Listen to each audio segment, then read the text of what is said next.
Yo, what's going on guys, ExtraFusion here, and today we gotta talk about Call of Duty 2021, which is probably gonna be called World War II Vanguard or something similar to that. I actually don't think it'll be called that now that I'm thinking about it. That's been the leaked title, but a lot of people have been saying it's gonna be just a placeholder, and honestly, although it sounds like a fine title, there has been way too many other games that were in the World War II setting that have had the Vanguard title already in it, so to me that's kind of strange if it was just titled World War II Vanguard, but it definitely could be, I have no idea. But we're not here to talk about the title today because we are actually going to be talking about the fact that Call of Duty has confirmed that yes, Sledgehammer Games is making Call of Duty 2021, and yes, it is releasing in 2021 in the fall. So that completely takes away any of the rumors that this game was going to be canceled or delayed. And I mean, yes, it still possibly could be. Like, they could make a decision later down the line saying, you know what, we're going to delay it.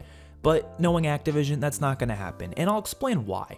No matter how much this game is set back in terms of whatever development issues they have, whether that means less content or the game's going to be buggy or not that polished, I don't know. It doesn't matter at the end of the day because Activision knows that it's Call of Duty, and as long as they can market the game very well with really good trailers, people will buy the game. That's just how it is. That's why Call of Duty hasn't really had the need to delay their games, because they know they're gonna sell well anyways. Look at Cold War. Cold War is one of the best-selling Call of Duty games to date. It was the best-selling game of 2020, and the game did not launch with that much content. It was kind of bare bones. Now, I think right now it's actually doing pretty good in terms of content, at least for multiplayer. I'm still a little disappointed with the zombies content, but in terms of multiplayer, they're getting a decent amount of stuff now. It's starting to feel like a solid Call of Duty experience.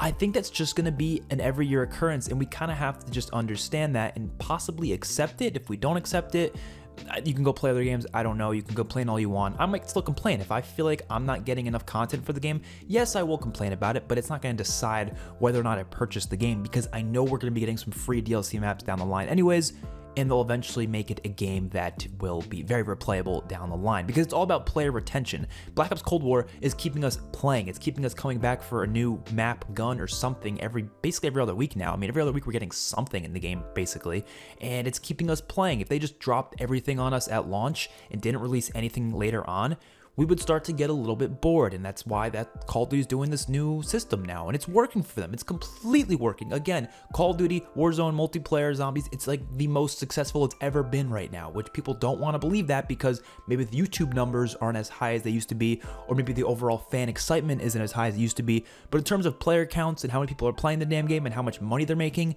yeah, it's at a high point.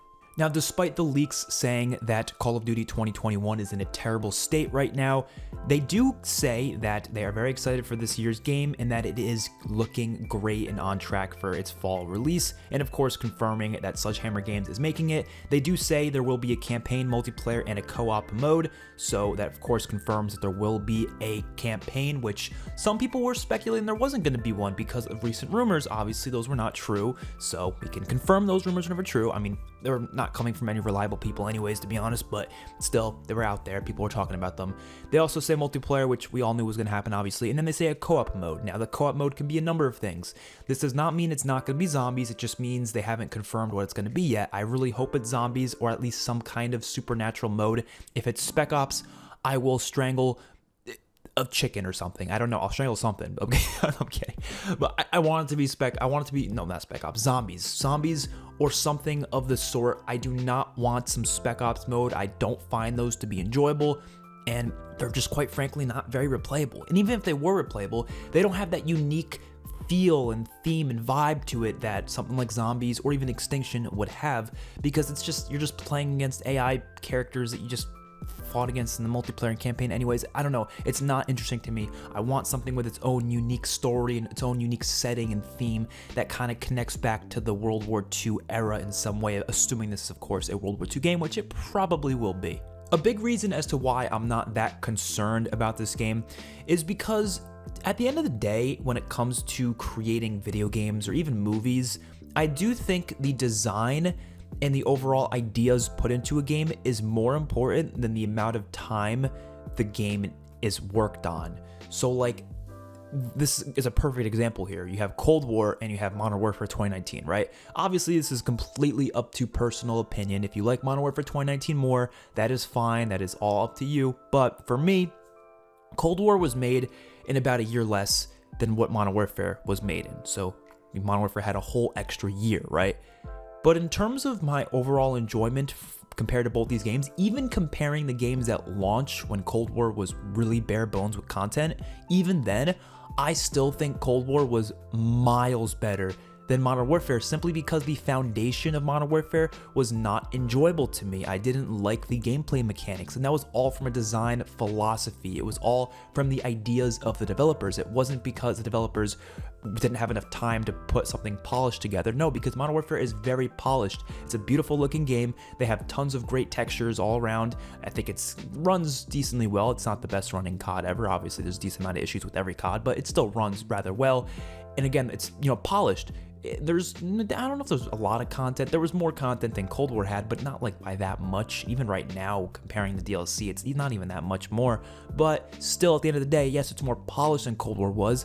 But Cold War had such a better gameplay design, in my opinion, just the way the maps were, the way the mechanics worked, and all of that was just better, so I enjoyed Cold War more. So even if this game isn't going to have that much development time, even if it's a bit of a mess and we're not going to get that many maps or that many guns or that many streaks at launch, if it plays well, if they know how to design it, then I really don't care. I'll give them the benefit of the doubt, and I'll let them work on some more content for the DLC to kind of make the game eventually become something better over time, and it can possibly be a really solid Call of Duty experience. I'm not going to just shit on it because it has 8 maps. I don't get why people look at the quantity of maps and decide whether or not the game is going to be good based on a numeral value.